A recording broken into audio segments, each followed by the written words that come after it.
শুভ দুপুর বন্ধুরা। আর দেখো বন্ধুরা, আজকে দুপুরের মেনু নিয়ে বসে পড়েছি। আজকে দুপুরে হচ্ছে সাদা ভাত, দেখতেই পাচ্ছ সাদা ভাত আছে। আর রয়েছে দেখো তার সঙ্গে আলু ভাজা রয়েছে। আর তার সঙ্গে রয়েছে দেখো বেগুন ভাজা। আর আছে দেখো শুক্তো,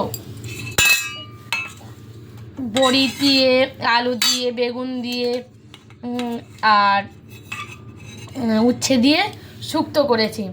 এই দেখতেই পাচ্ছ বন্ধুরা শুক্তো। আর করেছি দেখো টমেটোরের ঝাল, পাকা টমেটোরের ঝাল, দেখতেই পাচ্ছ পাকা টমেটোরের ঝাল করেছি। আর করেছি দেখো ডিমের তরকারি, লাল লাল করে ডিমের তরকারি করেছি। দেখো লাল লাল করে ডিমের তরকারি করেছি। তো আজকে দুপুরে এটাই মেনু ছিল। যদি ভালো লাগে লাইক কমেন্ট শেয়ার করে দিও। টাটা বন্ধুরা।